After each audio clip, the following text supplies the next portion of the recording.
There we go. Oh, how you doing? How's everybody here? You guys doing okay? Sorry we haven't been streaming the last 2 days. Very busy. Very busy. But it happens. And I'm glad that you guys are forever patient with me and always eager to come out here and give me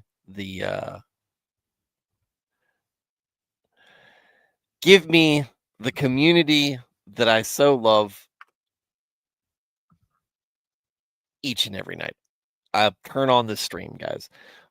Welcome to the show. My name is Stuart Davis, Flawed Man of God, host of this humble channel, because I am a humble parishioner at a small church just outside of Richmond, Virginia. I'm not a pastor, not a biblical scholar, haven't been to seminary. Not trying to get you to join my church or donate to any special cause. Just trying to talk about God, talk about Jesus, talk about the Holy Spirit, talk about the Bible, Christianity, and a wide variety of different topics, issues, and current events. Give you my perspective on them, one that I think is reflective of your average Christian guy. Sometimes I'll get it right, other times I'll get it wrong. But no matter what, if you're catching this stream, you're listening to my voice, you can count on getting my honest takes on whatever it is that we're discussing.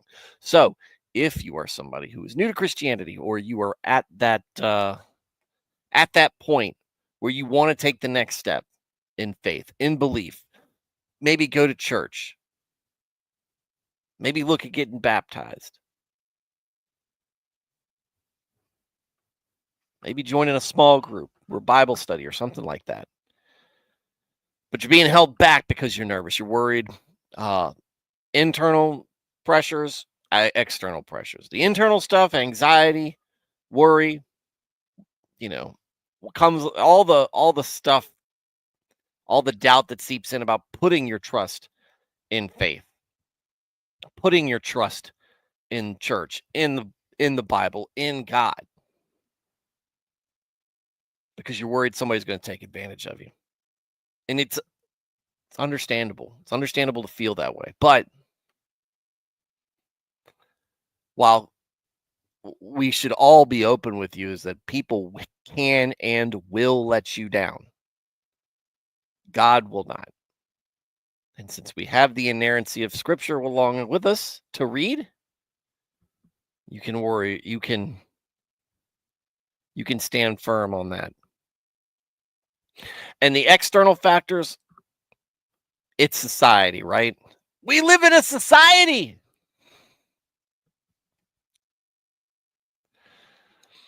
We live in a society that will teach you that it is stupid, hateful, judgmental, self-serving to join church. Why would you do such a thing and you be looked down on? You have friends who might think less of you for doing that, and that might be holding you back as well. Look, if you're going to put your faith in somebody, if you in something, in God, if you feel as strongly as you're sensing you are, you're going to have to push through that. And then if you're here because you need some motivation, you need somebody to say they got your back, then we can get this out of the way at the beginning of the show. We do this every show now. I'm rooting for you. I'm praying for you. And I want to see you make it. And it's not just me. The folks in this chat, the folks listening to this show, watching the show, they're rooting for you too. All of Christianity should be rooting for you. Because to be a Christian is to understand what salvation, or have some inkling of what salvation is and how great of a thing it is. And to want everybody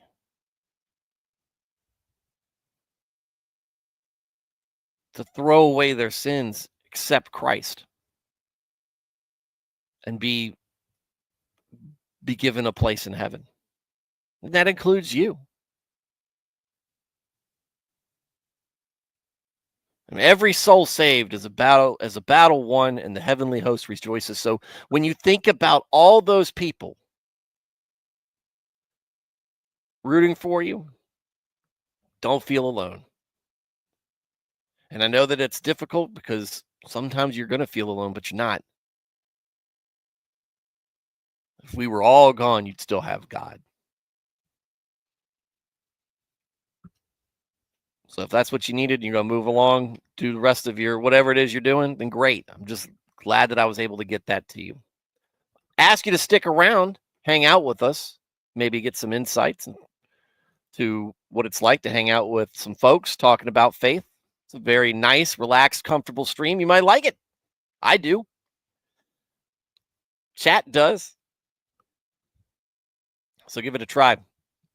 If you are already a Christian and you just enjoy Christian topics and discussions, welcome as well. You'll find we run this very similar to a Wednesday night study group or a Sunday school. It's all about small group. We are a small group, like I was just saying earlier, talking about faith. We're reading through the Bible, one chapter at a time, Genesis to Revelation. And right now we're on the back end of Ecclesiastes.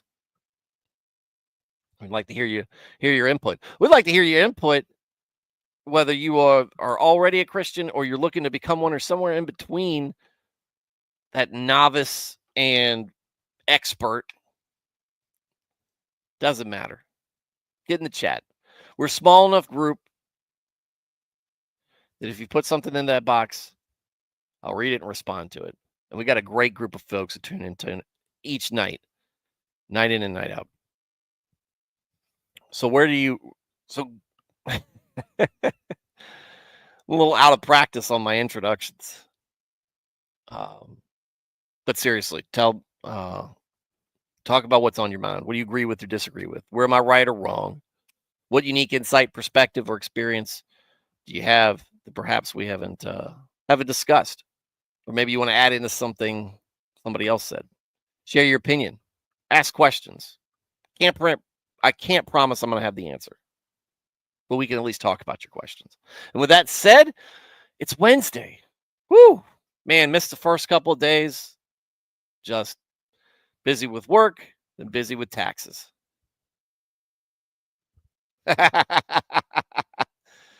Look, I'm a fan of raccoons. This is a long story. Sorry, Alex. We haven't had a lot of small talk in a while.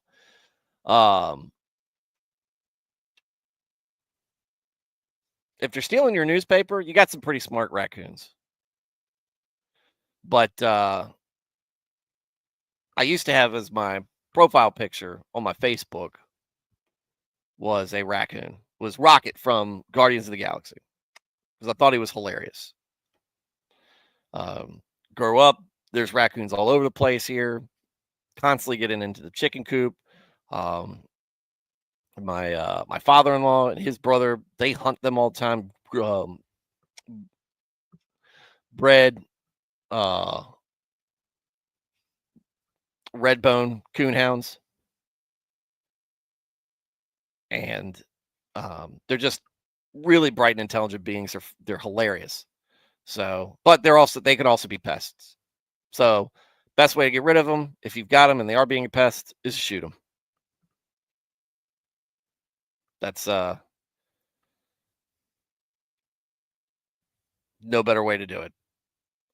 There's plenty of them out there. They're certainly not an endangered species, but don't abuse them or anything.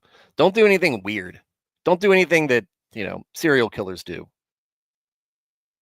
like torture animals. That's not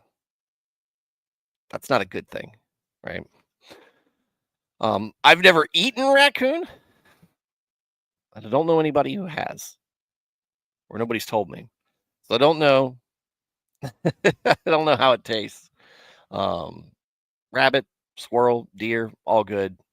Never done the roadkill possum or raccoon. So, but Mordred, I hope you figure out your raccoon newspaper problem. Maybe stop reading the newspaper. Maybe just It's probably not one. Usually when there's one, there's more, a lot more. That is here. What's going on? What are y'all giving up? I'm giving up one thing. I'm keeping it to myself though. Um, it's I wanted to do a long drawn out thing, but just the way that you know things are really busy right now, and I feel selfish for that. But at the same time, I don't want to go into something.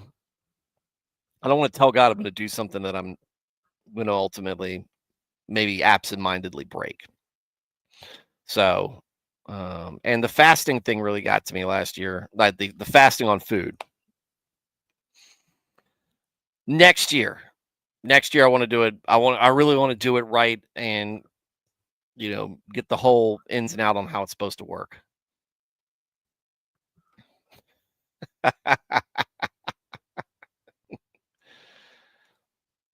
That's funny. Who knows, Mordred? Maybe he's a dealer. Yesterday was understandable. What do you think about that trade, dude? Y'all got a steal for Joe Thuney. I can't believe that happened. Like, I mean, it does kind of surprise me that the Chiefs would trade him as good as he is, but I understand, he's expensive. They're trying to lock up a younger, also very good guard on the other side, but a fourth round pick for a really good offensive lineman, interior guard. I don't know, man. That was wild. So y'all got a steal on that one. That said, I'm going to start using the Hollow app for Lent and staying away from politics. That's a good one. That's a good one.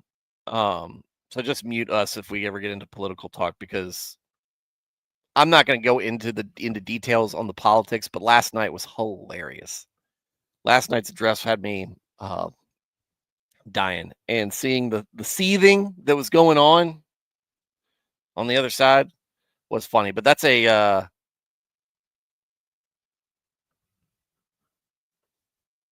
good one. That's a good one to lay off of Lent. Golly, we get too much politics. So, Mordred, I hope you're doing better. From that comment you left earlier, I have been praying for you, hoping you're doing okay. And trust me, you're not the only person who's going to be going through those struggles where you're just sitting there crying out, like, I am struggling with whatever it is that I'm not supposed to be doing, that I want to go back to. I don't want to see that happen. Just stay strong, and hey, maybe use Lent as a good excuse. You don't sleep anymore? Pretty sure I got insomnia. Well, don't give up sleeping, Mordred. Don't give up sleeping for Lent. Don't fast on sleeping. You should probably get plenty of rest. I don't know how old you are, but when you're my age, I normally stay up till around midnight, a little bit after midnight, and I really should be getting to bed about 11. I didn't think about that when I was in my 20s, or even really so much my 30s. 40s, it's really hit me. 40s of sleep has really hit me. It's, I don't know. I guess I guess we all get old. Maybe when I'm retired and I'm not working, get up whenever I want. Maybe that'll be different. But I really need to start dialing back my bedtime. That's what I should have done. I should have said fasting from staying up too late. Oh well. But next year, what I'd like to do is get somebody like Joel, get somebody like Connor on here to kind of say, hey, this is how we observe Lent, right? And you don't have to get on to all the Catholic side of some of the rituals if you don't agree with it, but how they observe Lent, I think, is something that is very good, that we should all kind of get behind. Anything that you don't think you can abstain from for 40 days is probably something you need to try abstaining for 40 days. Right? Don't want to be too beholden to the things of this world. I've said that before. I am going to keep repeating that. I will tell that to anybody, and even people who go, "Ew, isn't that a Catholic thing?" Fasting, Lent might be a Orthodox, high church Protestant, Catholic thing, but fasting goes way into the Bible, and it is very much a holy thing. Hell, Jesus did it. Mordred said, I'm pretty sure I've seen enough hallucinations to last me a lifetime. Insomnia sucks, guys. Try not to get it. Yeah, don't. The worst part is when you're tired and you're trying to get to sleep when you're not supposed to be sleeping, like maybe driving a car, or you're in a meeting and you're like, huh? Do you ever have one of those times where you're in a meeting and it's really boring, right? You're in a meeting or some sort of class or something like that, and you totally your eyes are open, but you're dreaming, like something's going on in your head, and you wake up and you just suddenly you're back where you're supposed to be in your mind, and you're like, what on earth was what on earth was that? All right. So, work, taxes, that's what's kept me away. And I should have seen that coming, because anytime I do things like, oh, we might wrap up Ecclesiastes, we might wrap up this thing next week. It never happens. Just like me saying, oh, this might be a short stream because it's a short chapter. There's a better than even chance this stream is going to go longer than normal, simply because I said it. It seems to happen every single time. Those who've watched this show for, a couple of years now knows that's true. So I've spoken it into existence. Let's see if it strikes here. We are in Ecclesiastes, last 3 chapters. And it's been a ride. And it's not been the type of ride that we got with Proverbs or Psalms, where it's long, it's poetic. This is a little bit more, and it's not, parsed down into a proverb, though we have seen some of those in Ecclesiastes. This is more observation. And Solomon is quite the observer. But maybe the most important observation he makes, and he's made through Ecclesiastes, has been, there's a lot of stuff in this world. None of it's new under the sun, but there is a lot of it. There's a lot of experiences, a lot of thoughts, a lot of opinions out there, a lot of people. None of it matters without God. If God isn't the driving force, if God isn't the originator, there is no point to anything, because it's all dust. It all rusts, corrodes, erodes, dies away, and is forgotten.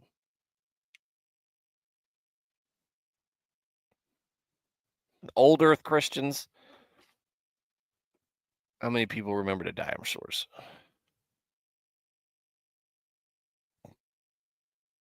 And how many people knew about them before we started digging the bones up? Who cared about it? Who cared about them? I care about them because I think they're cool, and I like Jurassic Park because they eat people. But again, 100 years from now, likely nobody's going to remember any of us. Who knows? Maybe this stream will survive, and then there will be people who hear me talking to Mordred or Thad or Nernaeth, Porcupine, Alex, Blaine, any of you chuckleheads. Or they might just watch the opening and go, man, what is going on with this guy's intro? It's so daggone long.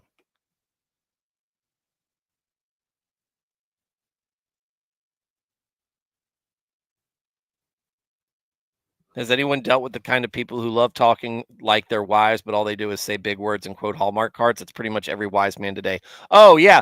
I too have a Twitter account. And I'm sure that I fall into that category a little bit as well. Let's get into real wisdom, though. Chapter 10, a little foolishness. I said wisdom. Now we're going to get into a little foolishness.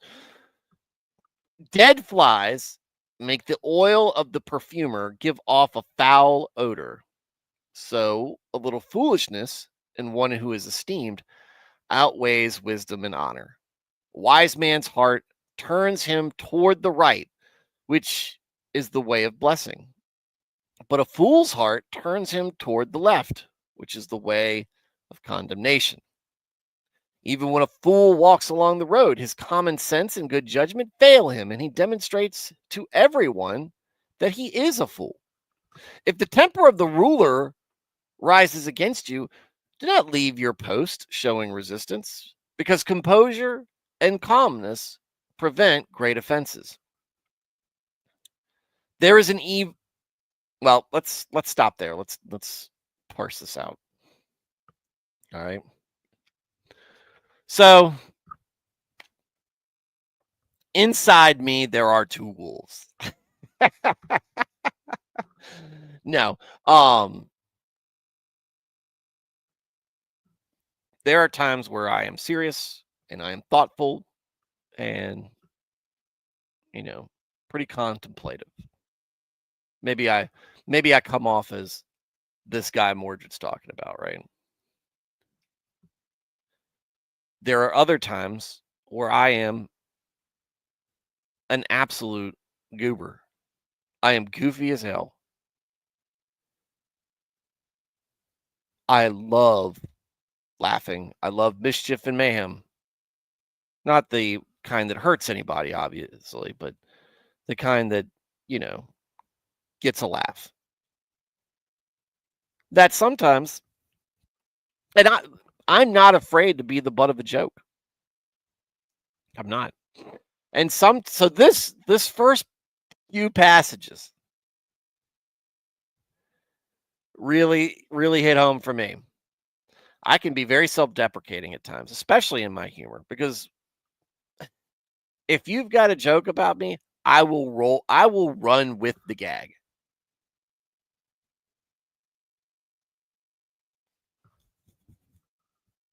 I don't mind it, because the way I was always taught is you dish stuff out, you better be able to take it. I am snappy, sarcastic, and biting. I better be able to take that back. I better be able to take criticism. I better be able to take jokes. I am much better at taking jokes than I am criticism. Dead flies make the oil of the perfumer give off a foul odor. What are we seeing here? Fly in the ointment, one bad apple, this kind of stuff. Something bad, something dead, something corrupt, sinful, right?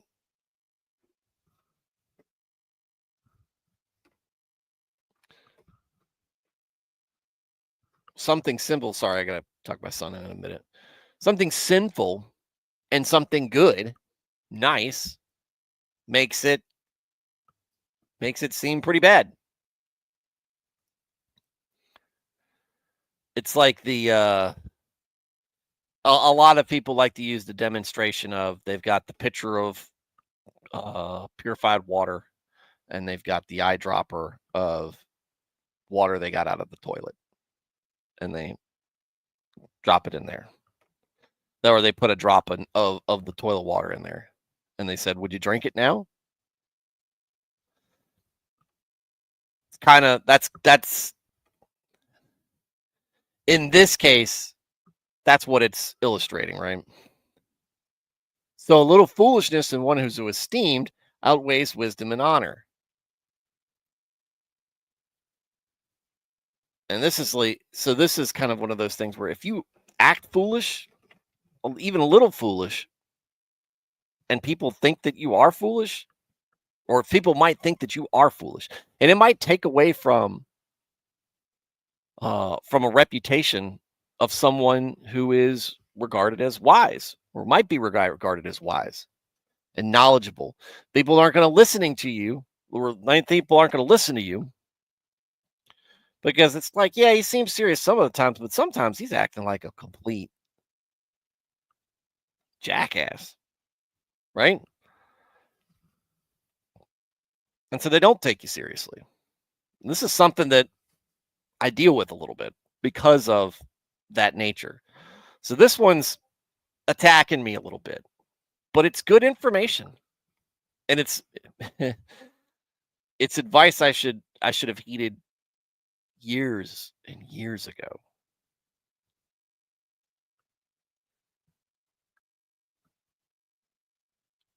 And to illustrate the seriousness behind this, he goes on, a wise man heart turns him towards the right, which is the way of blessing. Wise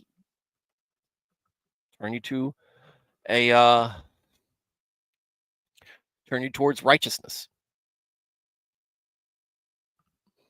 But a fool's heart turns him towards the left, which is the way of condemnation. I promise, Dad, this isn't political talk, even though we're talking about right and left. The way of condemnation. Acting foolish. And I think this really just, and I'm saying, talking about how I'm goofy and acting silly. I think this goes a little bit beyond that, which is acting foolish in a way that is without wisdom, carelessness, recklessness, maybe without a care of what God has given us instruction to. Because that will lead you to condemnation. Not taking things seriously, acting foolish, maybe not taking things seriously, not taking our commandments seriously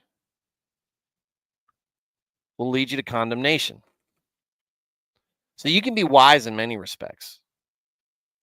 You ever know somebody who you consider wise, and then they just do this really stupid thing, and instead of kind of owning that thing and um, working to fix that thing, just gonna go, well, that's me. Take it or leave it. Was that wise of them to say that? Is that wise of them to have that mentality? Do you give that excuse? Not to brag on you guys, but you guys all seem relatively intelligent.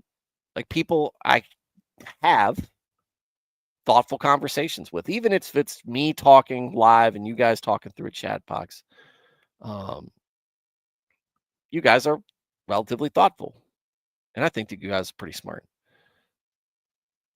Do y'all think that y'all would be able to make excuses for the things that you do that are foolish?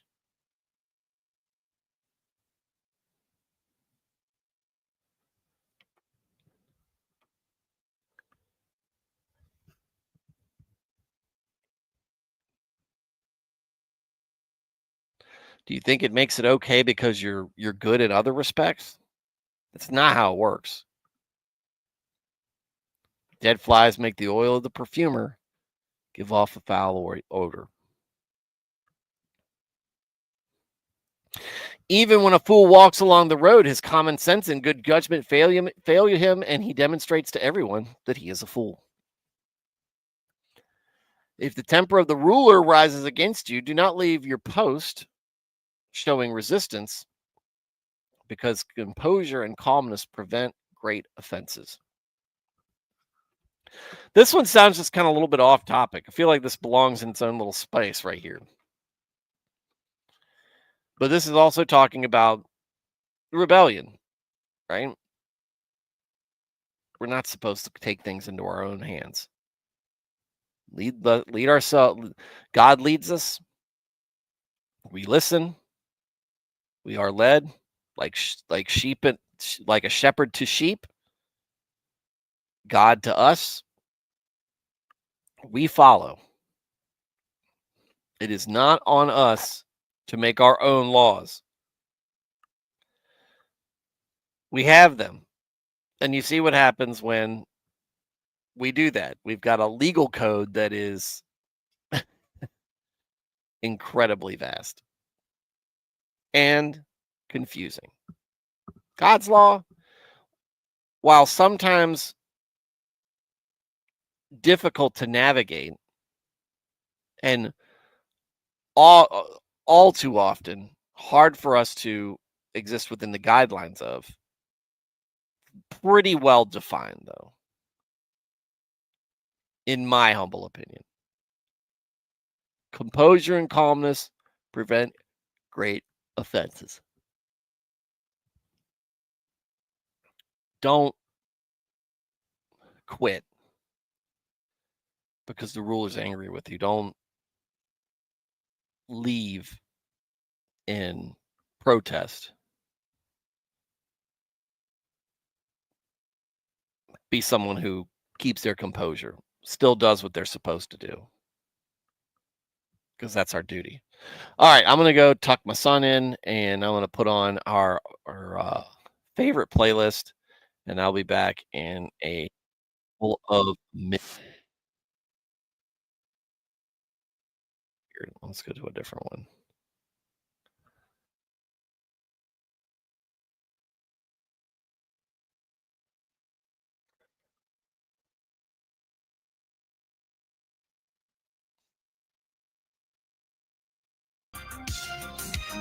All right, I'll see y'all in a bit.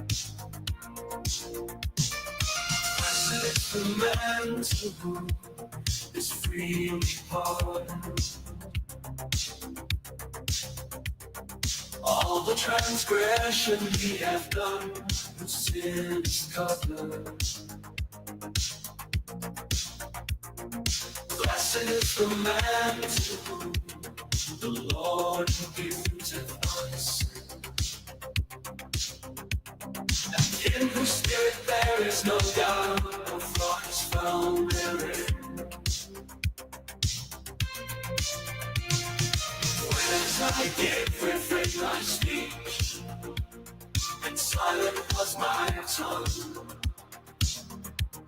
my voice then waxed old because I wrought all day long.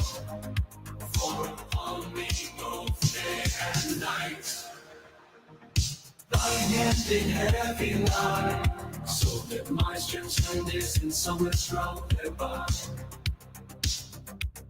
I thereupon have unto thee my sin acknowledged, and likewise mine misery. I have not covered.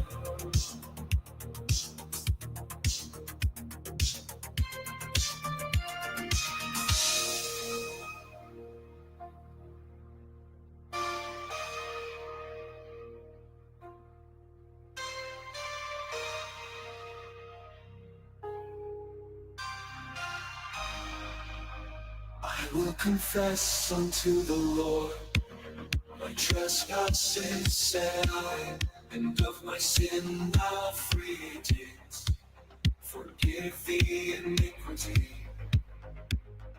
For this shall every godly one his prayer make to thee.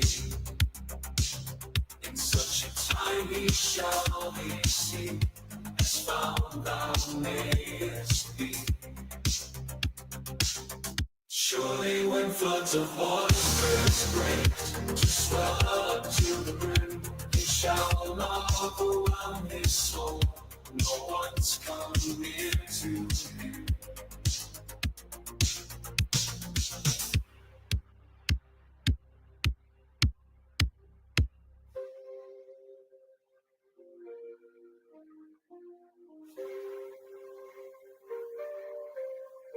Thou art my hiding place, thou shalt from trouble keep me free. Thou with songs of deliverance about shalt compass me. I will instruct and we teach. May the path shall go. With mine eye on thee set, I will direction show. And be not like the whole soul in you, which do not understand. So now let's become near to me. I must go.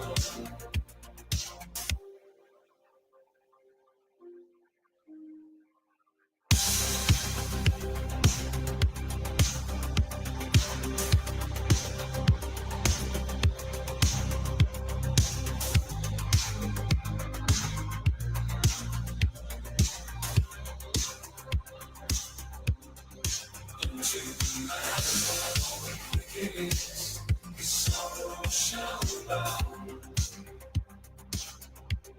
But he that trusteth in the Lord, where else he shall compass round. He who righteous in the Lord is glad, to he rejoice. All ye that are right out of heart, joy lift up your voice.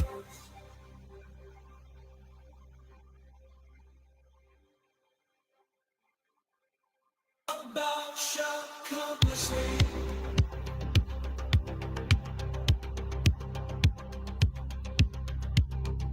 Ye righteous in the Lord be glad, in him do ye rejoice. All ye that are cried out and hard,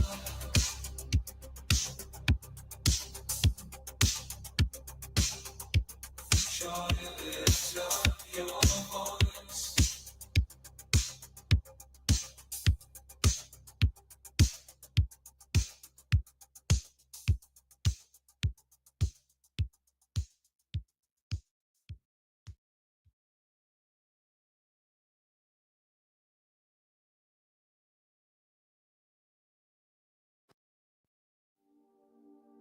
Ye righteous in the Lord rejoice, it comely is and right. Let upright men with thankful voice should praise the Lord of might. Praise God with harp and unto him sing with the psaltery. Upon a 10-string instrument, make a sweet melody. A new song to him sing and play, with loud noise skillfully. For right is God's word, all his works are done in verity. To judgment and to righteousness, the love he beareth still, the loving kindness of the Lord. The earth throughout the field, the heavens by the word of God. Did the heavens by the word of God, did their beginning dig, and by the breathing of his mouth the all the host did make. The waters of the seas he brings together as in heap, and in storehouses, as it were, he layeth up the deep.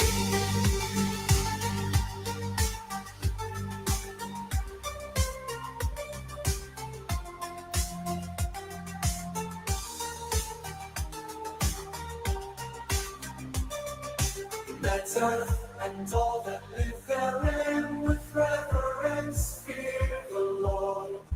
Let all the world's inhabitants dread him with one accord. For he did speak the word and done. It was without delay, established it firmly stood. Whatever he did say, God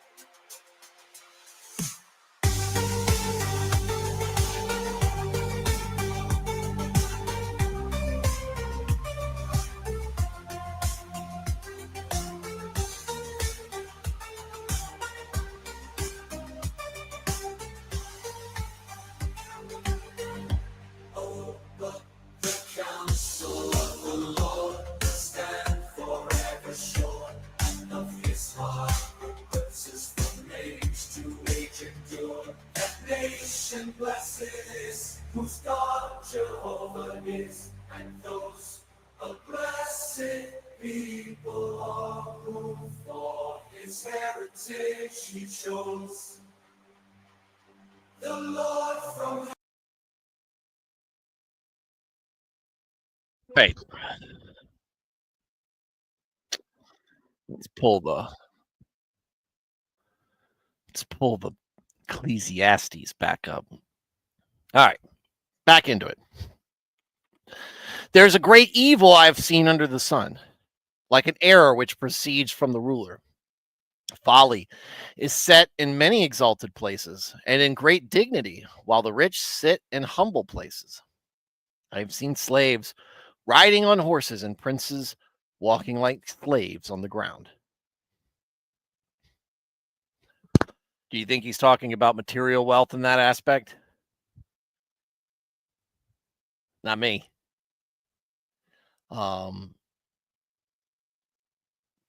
Folly is set in many exalted places. Hey, that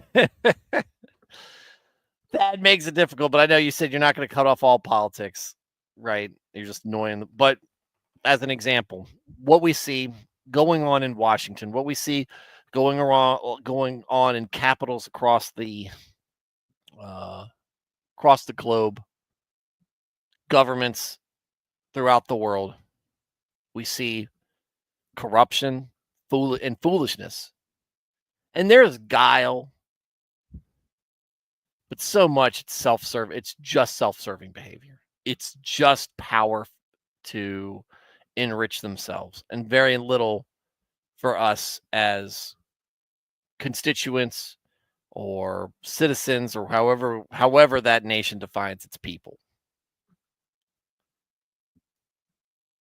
Folly and rich sit, and he goes, folly is set in many exalted places and in great dignity, while the rich sit in humble places. People who have great wisdom and knowledge and honor and act righteously may not have that much in the way of wealth, material wealth. I have seen slaves riding on horses and princes walking like slaves on the ground. Yeah. How many times? I mean, it's almost a movie trope when you see, or a story trope when you see the rich person who is not wise, or perhaps trapped in their own vices, or a puppet to a more powerful politician. And how often do we see people who are liberated by the lack of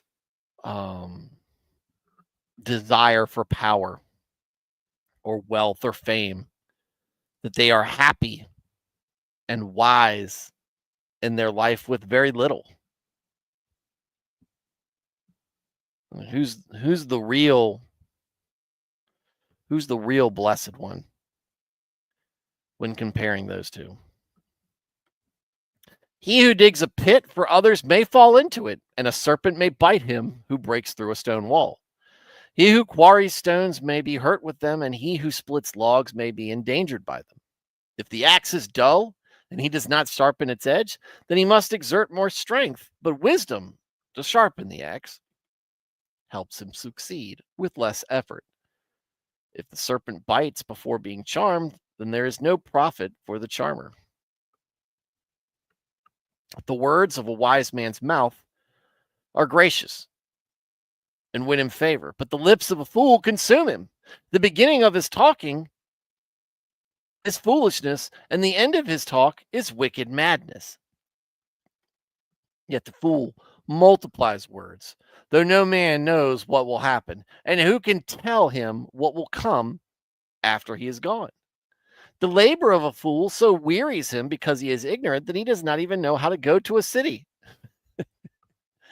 Woe to you, O land, when your king is a child and when your incompetent officials and princes feast in the morning. Blessed, prosperous, and admired are you, O land, when your king is a man of noble birth and your princes and officials feast at the proper time for strength and not for drunkenness. Through laziness, the rafters of state affairs decay and the roof sags, and though idleness, The roof of the house leaks. The officials make a feast for enjoyment instead of repairing what is broken, and serve wine to make life merry, and money is the answer to everything. Moreover, do not curse the king, even in your bedroom and in your sleeping rooms. Do not curse the rich, for the bird of the air will carry the sound, and a winged creature will make the matter known.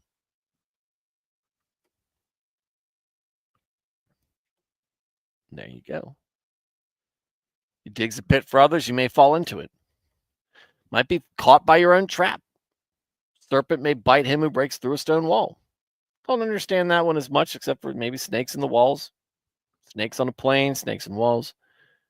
He who quarries stones may be hurt with them. You work around it, you might be hurt. He who splits logs may be endangered by them. The stuff that you surround yourself with is dangerous. Likewise, the sin that you surround yourself, the company that you surround yourself with, may end up being just as dangerous to you as they are to other people.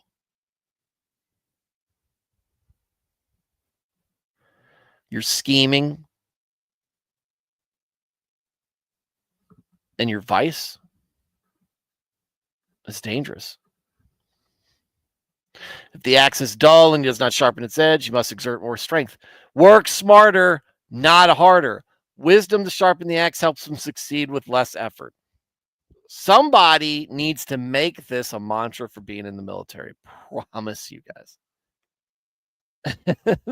That's a truism that maybe we could be. Sounds like blind leading the blind. Yeah.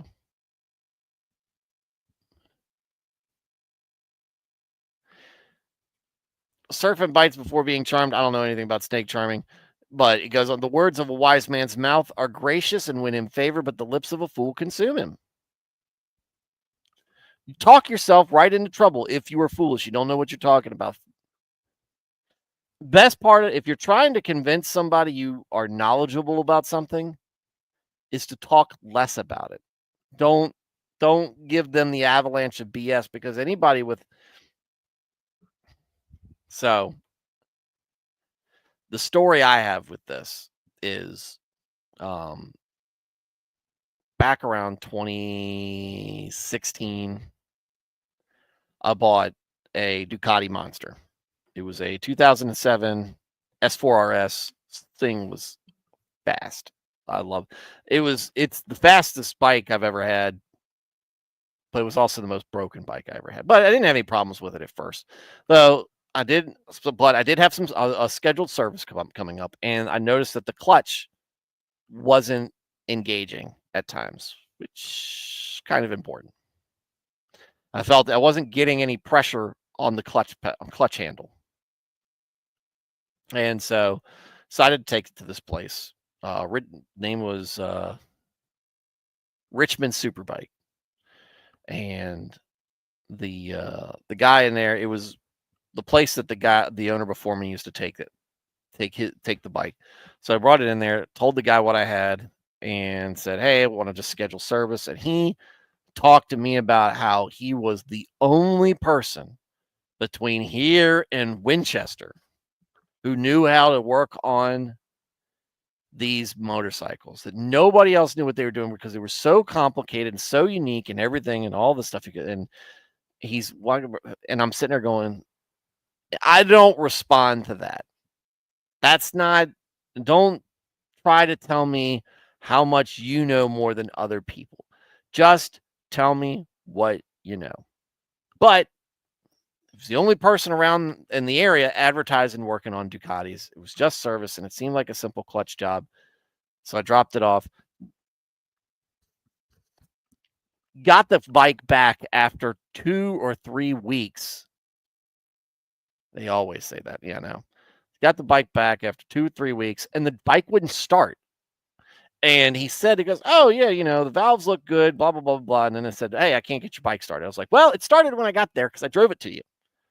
He said, well, I think it might be the valves. I'm like, yeah, you told me the valves are fine. Well, I said they looked fine, but it's just like, get my bike running now. So he got it kind of running, and I had problems with it starting. And I swear it sounded like a timing issue because when I was having problems after I got it back with getting it to start. And it would backfire a couple times. Like, man, this really sounds like a timing issue. But I don't know bikes. I don't know motorcycle engines. So I took it to the place, or me and my dad were working on it, and we take the spark plug out. The spark plug looks a little dirty to me, and I was like, I don't want to take this to the guy. So we took it to the place that I bought my Suzuki's from. I had a couple of GSXRs. Yeah, and I bought a dirt bike and a bunch of stuff. I'd done business with these guys for a while. So I take it to them and I told them, I was like, hey, here's what they got. They go, hey, first off, we don't work on Ducatis. I was like, I get it. It's like, but here's my problem. I was like, hey, this just got it back from service. I've got less than 200 miles on this bike since. Should the spark plug look like that? And they go, he goes, yeah, actually, they do get dirty pretty quick, and that's not uncommon for bikes, especially higher performance bikes. You're going to see that. And I'm like, okay. I was like, well, you guys tell me what y'all are thinking. So I explained the problem. And I said, said the guy, and I said, do you guys know anything? You know, goes, what are y'all thoughts on this guy at Richmond Superbike? And they gave me this blank look, like, we don't want to talk about it. I was like, okay, now I can read the room. I understand they don't want to badmouth him, but you know, the looks enough. The facial expressions were enough. I was like, who else can I take this bike to? And so they gave me the number of a guy who actually used to work on my bikes because he worked for them, but he'd gone into business for himself, working on more exotic stuff. And so I took it to him. He actually was right down the road from where I live. And so I told him what was going on, and he was quiet and he listened, and he's like, hey, I'll take a look for it. I goes, I can't give you any promises, but I will look at it and we'll see where we're at. Right. And I go in there and I see everything from old English bikes to new Ducatis in there. So people are trusting him with his work. So I bring it in there, and turns out timing was off. The man who told me he knew more about this Ducati engine, this Testastretta motor, he knew more about it than anybody else, couldn't get the timing right.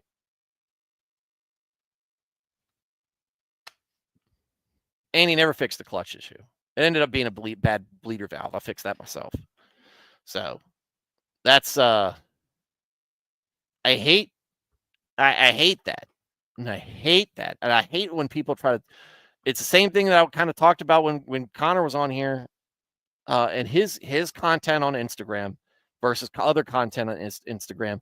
His does not. His explains, hey, here's what I know, and I'm sharing with you what I know, versus, hey, this is why all these other people are bad, so now that makes my opinions great. No, your opinions, your theories, your ideas stand on their own.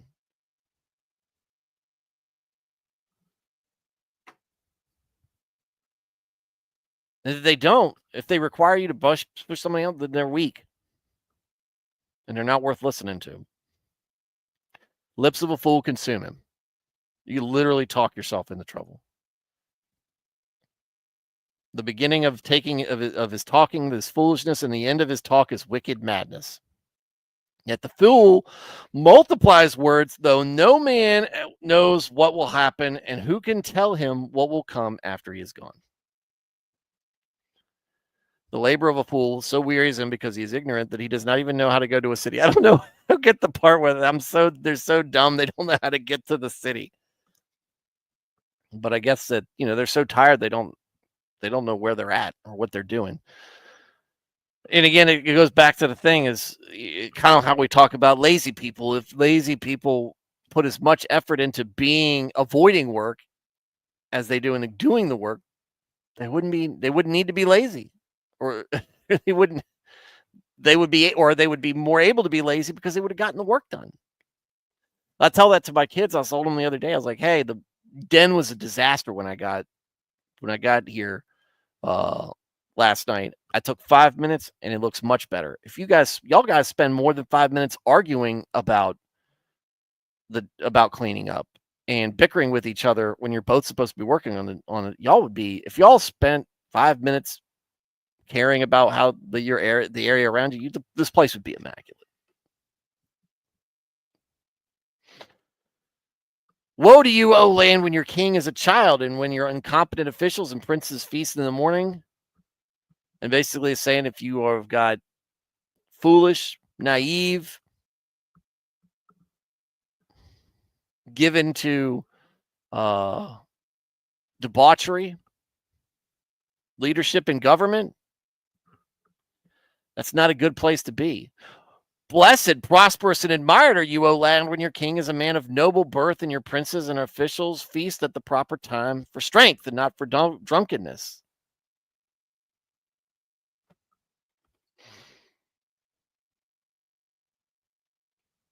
If your folks are noble and know how to act and understand statecraft and are diligent in their work, it's a great place. It should be a great place to live. Through laziness, the rafters or state affairs decay and the roof sags, and through idleness, the roof of the house leaks. If you don't care to get stuff done, it's all going to start falling apart. Eventually, it all starts falling apart. Bureaucracy, when it's large and filled with folks who don't think they have to do any work, they just show up and get paid, or maybe not even show up. They just want to get paid. State job, federal job, whatever, county job, government job of some sort. And it takes an incredible amount of effort to fire somebody or dismiss somebody from that job. So it's populated by people who are oftentimes unqualified or unwilling to do the work that they're supposed to. Been to DMV, been to the VA hospitals. IRS can't tell you. If you ask the IRS a question, they can't guarantee you that the IRS agent who audits you is going to have the same opinion.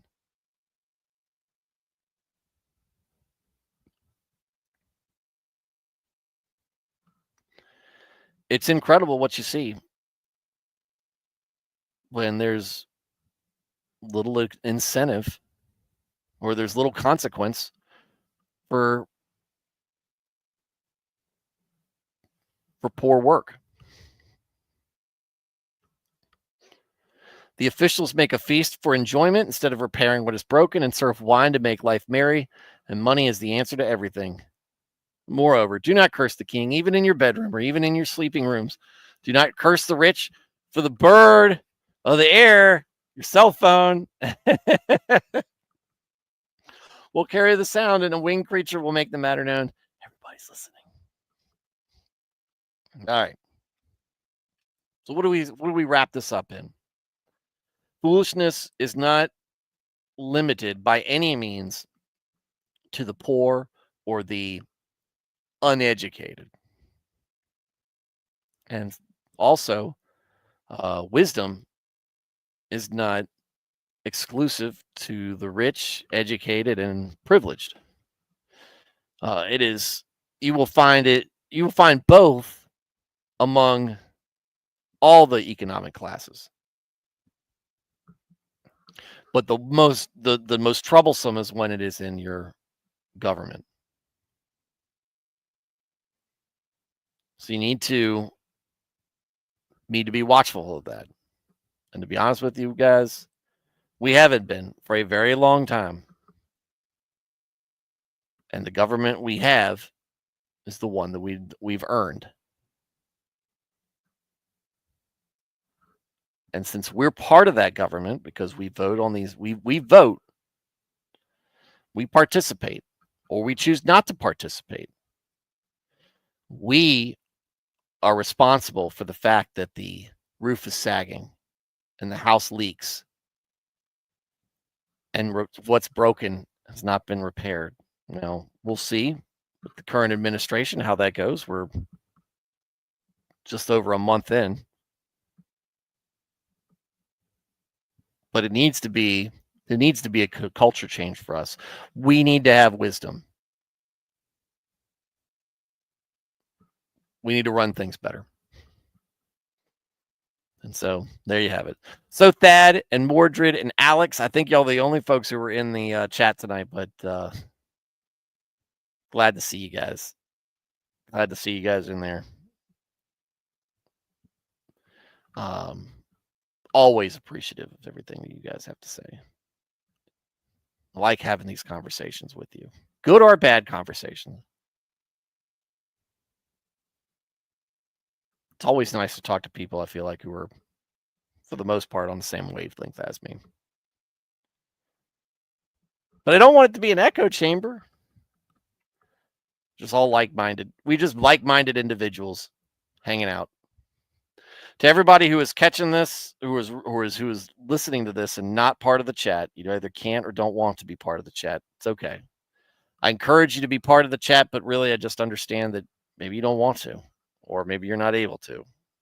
I'm just glad that you're finding some place that you like to tune into and come back to. Glad that I'm providing a good enough space for you to come here and listen to the word being read. To everybody who is catching this on replay crew, first off, thank you for watching. I'm sorry I missed you. I hope to catch you live sometime soon. Everybody have a good night, and God bless.